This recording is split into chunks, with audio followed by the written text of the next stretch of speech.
back to the show, everybody. Our guest this evening is the Communications Director for Bring Our Troops Home, an organization composed of veterans of the global war on terror and their civilian allies who are dedicated to ending American involvement in the endless wars in the Middle East. As well as an editor of the Libertarian Institute. We've had many members of the Libertarian Institute on the show in the past. Hunter, it's your turn. I'm sorry. He also co-hosts the Good Boys Variety Hour, which talks about a bunch of weird shit about once a month. Hunter DeRensis, welcome to the show. Hi, Alan. So happy to be here tonight. Thank you for having me. Well, we're glad to have you here. Now, Hunter, I told you before we got started today that I've never talked about the Defend the Guard legislation around the country on this show before. And I asked around to some of our friends and said, hey, who would be somebody good to have on the show to talk about Defend the Guard? And a number of people tattled on you. They said, why don't you talk to Hunter DeRensis? So, Hunter, I want you to address our audience as if they've never heard about it before, and maybe some of them never have. What is Defend the Guard? So Defend the Guard is a novel way to sort of decentralize U.S. foreign policy. What it is a state-based bill which, if passed by a state legislature, would prohibit the deployment of that state's National Guard into active combat without a formal declaration of war as required by Article 1, Section 8 of the Constitution. So in that way, the states could withhold their Guard units unless Congress declares war and follows the constitutionally prescribed process to going to war. It's not talked about often, but the National Guard of our country forms the backbone of the U.S. military. Almost half of the soldiers deployed during the global war on terror were National Guardsmen. Over 18% of the casualties of the global war on terror were National Guardsmen. And if the states were able to withhold consent and withhold their guard from being used by the federal government for these illegal wars, it would simply be impossible for the empire based in DC to wage these endless wars in the Middle East and elsewhere. So it's really a way for the states to require the federal government to follow what is already federal law, it's what I think is really brilliant about this, because it's taking the decision out of DC and putting it in state legislatures with local activists, local politicians, and saying you have the decision to make over whether your guardsmen go to war, unless DC wants to follow the law and actually do it. So either we end up that Congress actually has to take accountability for itself and put its name on the dotted line before our troops put their boots on the ground, or we have to, in the name of the organization, we have to bring our troops home. And that's sort of the end goal of all of this. Now, I want to back up a little bit because you used the phrase illegal wars and Congress putting their stamp on the dotted line. I want you to explain that for the audience a little bit, because I'm sure there's some people out there that if they've never heard of any of this before in their lives, they're saying, well, wait a minute, I thought that there was the global war on terror. We declared war on terrorism, and there was the AUMF, and we're going into the Middle East to stop Islamic terror. How is that an illegal war? Yes, that's one of the debates that's currently going on in D.C., where some Beltway organizations are trying to get at least a basic repeal of the AUMF without even a full condemnation of its legality. Bring Our Troops Home does stand opposed to authorizations for use of military force, which don't actually declare war as prescribed by the Constitution. The Constitution says in Article 1, Section 8, that the Congress has the singular power to declare war, to go from a state of peace to a state of war against another country or organization and such. What the AUMF does is it's Congress taking a vote to give the decision-making power to the president and saying, we're allowing the president to make the decision on whether or not to go to war. Even after the 2002 AUMF against Iraq, it was still open, theoretically open, the question of whether George W. Bush would choose to invade Iraq. It was Congress allegedly giving him permission. And we completely reject that idea. It's completely unconstitutional for a branch of government to attempt to give one of its spelled out constitutional powers to another branch without a constitutional amendment. So we reject the entire premise of the AUMF as completely illegal. And the fact that it is completely open ended, that it does not contain anything any restrictions related to geography or finances or anything else. It's just an open ended check to the president for endless unilateral war. And we believe that's a complete rejection of the ideas of the founding fathers and the ideas of the old republic, which our country was based. Now, because this sounds like a sort of a modern concept that with the AUMF and the president sort of unilaterally deciding on war powers. So I sort of a two-parter question here, just for the history students out there. What was the last time that the United States did legally declare war on someone, and how does where does defend the guard sort of come? What is the beginning of the evolution? When does the defend the guard movement appear in the national consciousness? So the last time the United States Congress formally declared war was in 1942 against a couple of the extra access powers like Romania. And more famously, people remember the declaration of war a year before that against Japan following Pearl Harbor.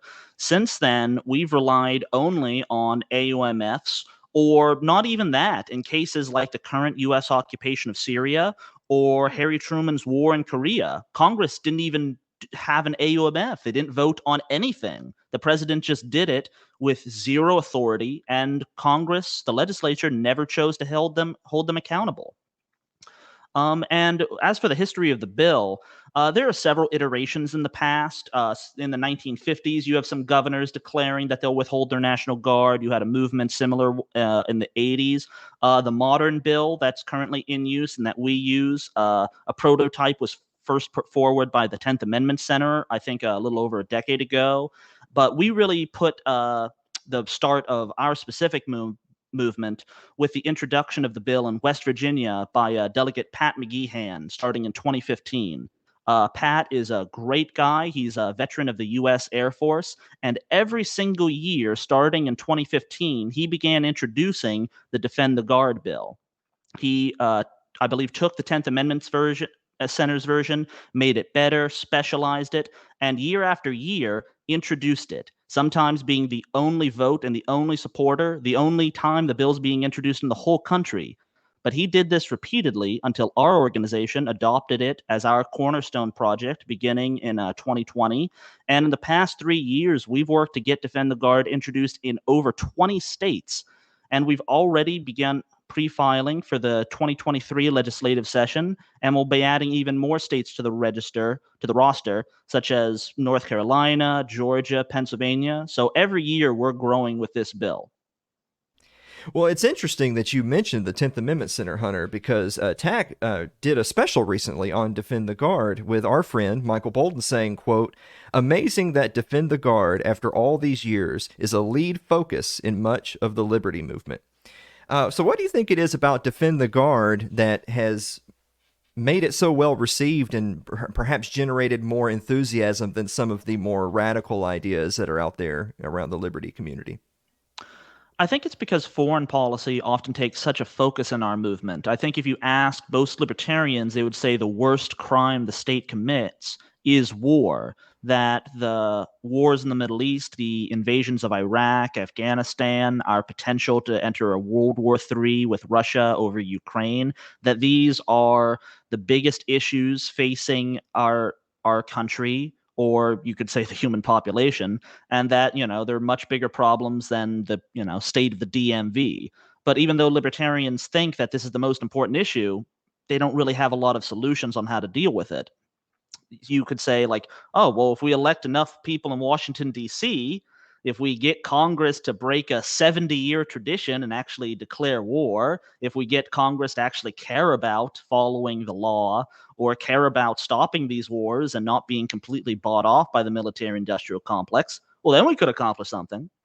So what I think Defend the Guard does, and why people have gotten so excited about it since Bring Our Troops Home adopted it, is that this is a way for libertarians to have actual constructive change. It's a lot easier to get a bill introduced and passed in a state legislature than in Congress. It's a lot easier to speak to local legislators who you as a constituent are much closer to than people in Washington, D.C. You might see them at the grocery store or the post office. You might have gone to school with them. It's much easier to convince them that they have a civic duty to protect our soldiers and the integrity of our National Guard. And it's much easier to convince them in part because they're not as corrupt as people in DC. Lockheed Martin and Raytheon aren't spending tens of millions of dollars to buy off, state legislators in Arizona or Kentucky or Idaho. So it's much easier to get local legislators on board than trying to, flip U.S. Senate seats or change the House of Representatives, where these companies and these weapons contractors are spending endless amounts of money to make sure that they stay in their pocket. And the position of bring our troops home is that no positive change is going to take place in Washington, D.C. There's a lot of organizations there, good-hearted ones that we're friendly with, who, are trying to do important work, but after so many years, they can't even get the 1991 AUMF against Iraq from the first Gulf War repealed. Or, it's a dead letter. It's not even, currently being invoked, but they can't get it repealed because you're not getting that change on Capitol Hill. Whereas in only 3 years, we've gotten Defend the Guard introduced in over 20 states. We've gotten half a dozen committee hearings, and we're planning to have floor votes in 2023. So with a fraction of the budget, a fraction of the manpower, we're getting these things done. And I think libertarians see that example and get excited about it, because who wouldn't want to when we're trying to decentralize everything else, who wouldn't want to try to decentralize U.S. foreign policy? Well, let's expound upon that a little bit, because I think that most people would agree that it's definitely easier to get things done at a state level as opposed to the national level. So let's talk a little bit about the successes then. In the last 5-10 years or so, where has Defend the Guard made the biggest strides? The biggest strides currently going into 2023, we're most excited in particular about Arizona, Kentucky, Wyoming, and Idaho. We have a great slate of bill sponsors there, and I encourage everyone listening to check out defendtheguard.us. That's the website for Defend the Guard. You can look up your own state, see if there's a bill introduced, see who's sponsoring it, look at the bill number, see Q&A, regularly asked questions, get a little information on the bill, any news pieces, any background information you can find there. So I encourage people to use that as a resource. And I think what's most exciting about, or at least some past victories, we had, just as the Russian invasion of Ukraine began in February, that same week we had a resolution version of the bill pass in South Dakota. And of course, we was then, stomped in the Senate before it could pass. But we did pass in the House, and there were some great speeches given by our primary bill sponsor, Aaron Elward, and another fellow legislator who was a veteran of the Vietnam War, and he gave an excellent and very emotional speech about his experiences in war and why he supported this bill as a veteran. Similarly, Pat McGeehan, who I mentioned earlier, he's gotten floor votes in West Virginia. I believe the floor vote in 2020 only failed by a single vote.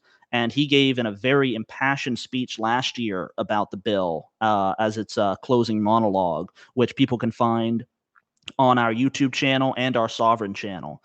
And of course on defendtheguard.us. Personally, I consider it one of the best speeches given in American history. So I encourage people to look that up. And it's just those sort of things of going around speaking at these committee hearings, primarily done by my boss and, of course, the founder of Bring Our Troops Home, Sergeant Dan McKnight, a veteran of the war in Afghanistan and the go-to Defend the Guard guy.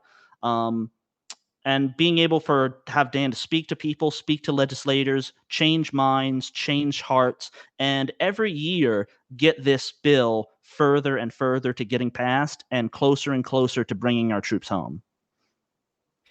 Well, then let's talk a little bit about the flip side of that. So what are the biggest challenges, obstacles that Defend the Guard and its supporters face, and what is the opposition saying and doing in response to Defend the Guard? What is their argument against this legislation?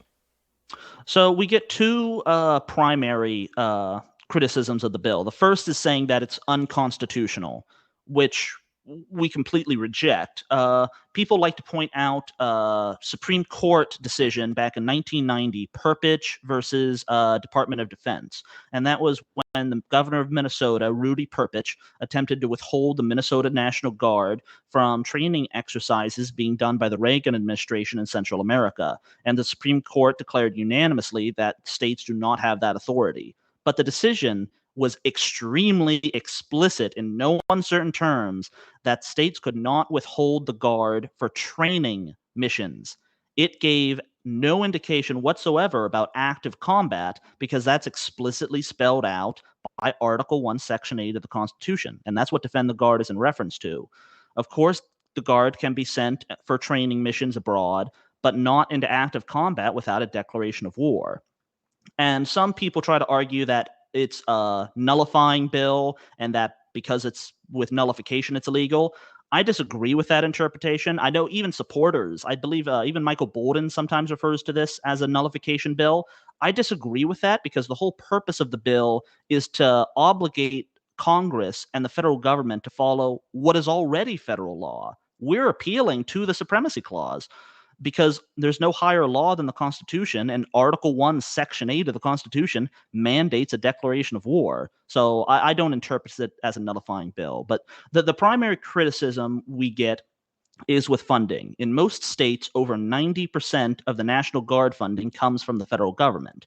And the worry by local legislators that if they were to pass this bill and withhold the National Guard from some unconstitutional war abroad, that the federal government would defund the National Guard. And we've even gotten those threats, but we believe that it is a completely empty threat. That would not happen. Alan, what state do you reside in? Tennessee. Tennessee. So, who are your senators from Tennessee? Oh God, I don't know. I haven't kept up in about 30 years. All right. Well, yeah, I know there was that one woman who's terrible on foreign policy from your state. Real hawk, really You not talk about smart. Marsha Blackburn. Yes, Blackburn. Yeah. Thank you.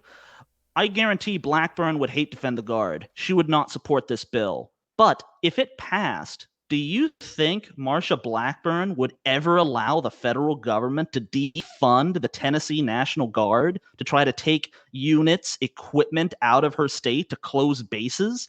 It would never happen. And no U.S. senator, no matter or representative, no matter how hostile to this bill, would allow that to happen.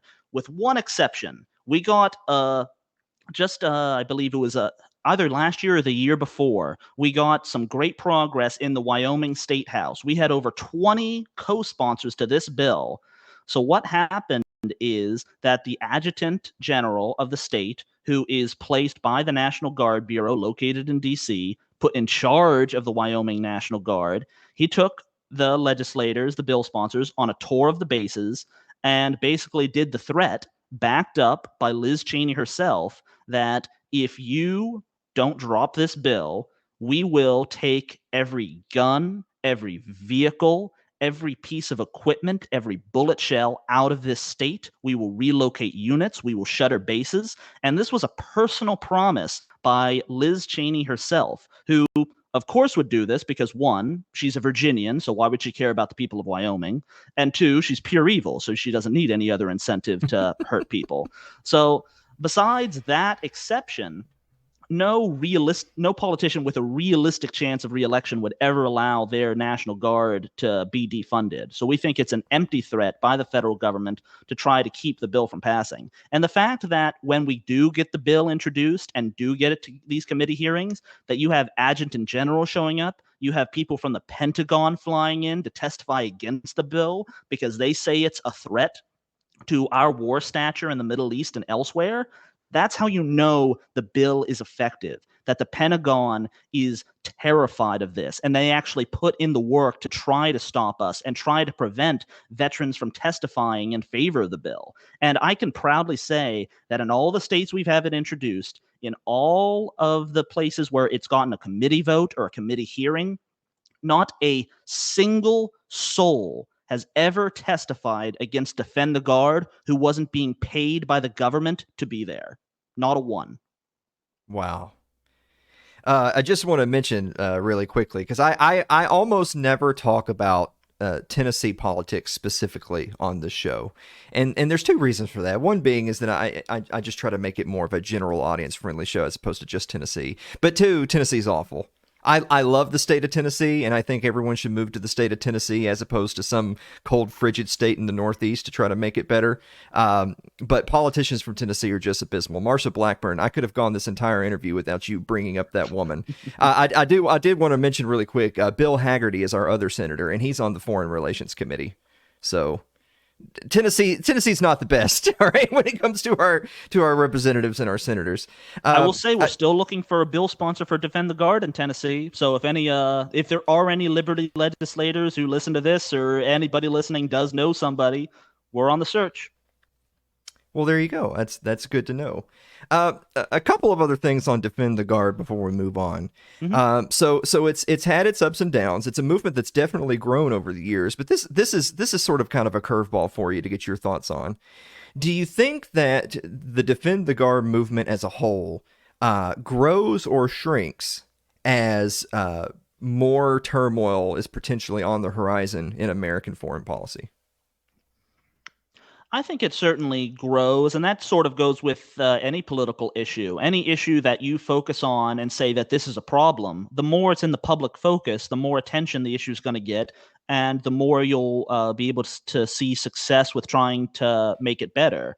So when certainly, like I said, when we Bring Your Troops Home adopted the bill in 2020, we did that just a few months prior to when COVID-19 became the global pandemic and absorbed all the oxygen in the room. So we were only able to introduce it in, I believe, 4 or 5 states that first year. We had a lot of other legislators and states lined up to introduce it, but the moment all the lockdowns started happening, everybody's attention was driven away. But then this year, as soon as you have the Russian invasion of Ukraine and you have foreign policy and the lack of wisdom in D.C. and the terrible management by the Biden administration, when you have that playing 24 hours a day on cable news, and this is an issue that more people are paying attention to, and where we're able to say, hey, look at what the neocons are trying to do. They're trying to get us into World War III. We're giving tens of billions of dollars in aid to Ukraine.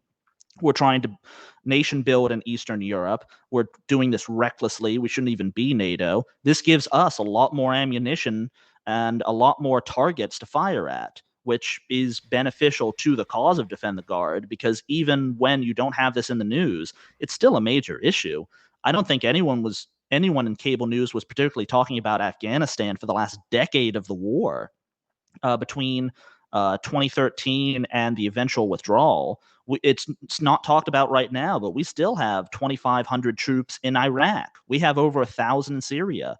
We have God knows how many patrolling dirty wars in Africa, and we don't know how many because the Pentagon won't tell us. These are all active issues, but they're not getting the kind of attention they should.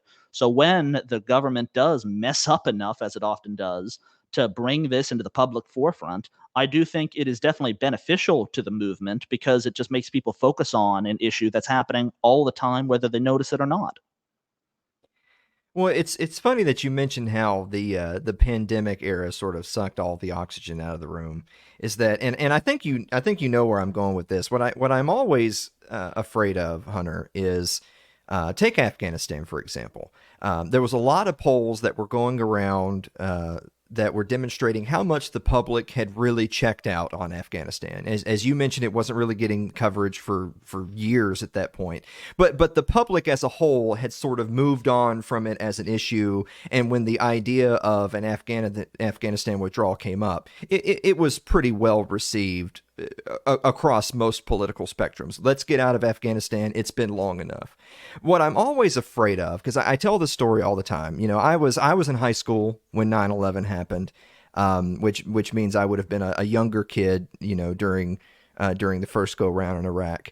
And you see those videos of the night vision tracers going through the sky and missiles hitting buildings, and everyone says, "Ooh, rah, USA, USA, we're going to get the bad guys."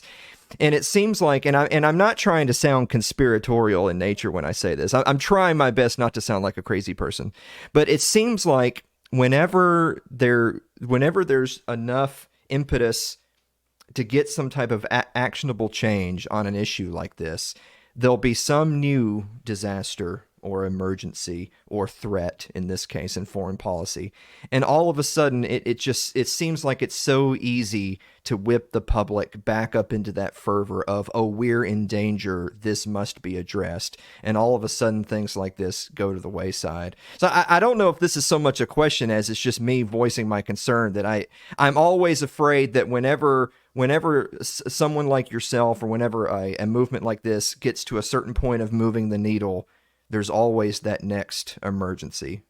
And that's why I'm afraid that it, on the one hand, you think, well, if there's trouble on the horizon, people don't want to go to war, so they would want something like this to pass. On the other hand, the public at large, they love war, don't they? Do Americans love war, or do they not? That's a tough question. I think it is a tough question, and it is, I suppose, a little open ended to answer. But in my opinion, I would say that we can't really know the answer because the American people have never really been asked. We see so much propaganda by the corporate press to try to convince people to get into these wars. We have zero accountability when it comes to their representatives actually voting for a war. It doesn't happen. So the fact that the people, I believe, are so purposely shut out by the system to either be brainwashed or silenced, I think gives a good indication of where the war party in DC thinks the people are. And I think it's a good indication to say that when we do get closer to the people in state legislators and through their local representatives, we see more success in DC. I think that also gives us an answer. I think when people are presented the facts and presented the situation, that they say, I don't want my son or daughter fighting an endless war in the Middle East to nation build in Afghanistan, to overthrow a dictator I've never heard of, or try to bring freedom, quote unquote, to some far off place when the government is also currently trying to get me out of my job if I'm not vaccinated, or is raising my taxes, or I can't even afford upcoming Christmas dinner because of inflation. I think there's a lot more concerns the American people have than trying to reconstruct the world based on the vision of some insane elites based in Washington, D.C. And I take comfort in knowing that. Hunter, where can people go to support you and find out more about Defend the Guard? So I would say you could follow me on Twitter if you want some what I think are some pretty good tweets. I just surpassed 1,000 followers. Thank you, Elon Musk. You can follow me on Twitter at Hunter DeRensis, just my name. If you want to learn more about Defend the Guard, I encourage you to go to, again, defendtheguard.us for all of the resources based on that. And if you want more information about Bring Our Troops Home, or if you want to support the Defend the Guard movement, then go to bringourtroopshome.us. You can see the donate tab and give some money, because that's the thing about nonprofits. If you don't contribute, nothing gets done. We are Bring Our Troops Home, the only organization which is actively working to pass Defend the Guard in state legislators. We're the only people actually partnering with legislators to get the bill introduced. And we need more funds for 2023 to get this done. We can only go so far as our supporters allow us. So I encourage everyone, go give $10 a month, give a one-time $25 donation, whatever you can spare. It's worth it, and it does help. Again, that's bringourtroopshome.us. Go to the donate tab and follow from there. I can't recommend it enough. Well, I'm glad that you mentioned that. Before I forget, I know it's fundraising season. Make sure to remind everybody where they can also go to support the Libertarian Institute. Yes, the Great Libertarian Institute project by the wonderful Scott Horton, my other boss. I wear many hats in this life. You can go to libertarianinstitute.org/donate. It is our winter fundraiser. So you can go there, give a couple dollars. Scott has great rewards. If you give certain amounts, you can get free copies of his book, signed copies. You can get merchandise, shirts, all kinds of great stuff. The Libertarian Institute is the next generation of libertarian writers and speakers in our movement. As you said earlier, you've had many of them on your show. So if any of your listeners have heard them and been fans of them, go to the Institute, throw in some money. And like I said, these nonprofits don't work unless you help us. And I encourage you to give to them, especially the ones that employ me. Please, God, give them more money. They need it. Amen, brother. Okay, we got one more question, and we're going to go to the commercial break. Hunter, are you ready for the bonus round? Hit me. Is a fruitcake a cake or a bread? God, I've never made a fruit cake, and it's never actually. I really wish you had just asked me the hot dog question. I've never considered fruit cake. We are years beyond the hot dog question. I know it had to be so damn seasonal.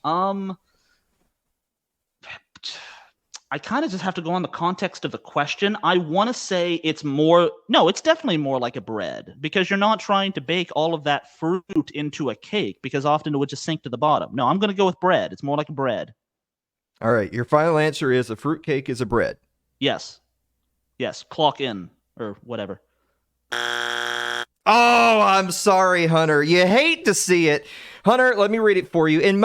First of all, a fruitcake is what they call a quick bread. But before you get too excited, breads are leavened with yeast and are often not too sweet. Quick breads, on the other hand, are chemically leavened and often very sweet. In fact, according to culinary definitions, fruitcake is a cake. So that was for $50,000 for the Libertarian Institute. You hate to see it. We'll try again next year. Hunter, thanks for being on the show, buddy. I reject that result. I do not concede, and I demand a recount. All right, stop the count. Stop the count. We'll be back to check on it, guys. We'll be back to wrap up the show right after this. Don't go away.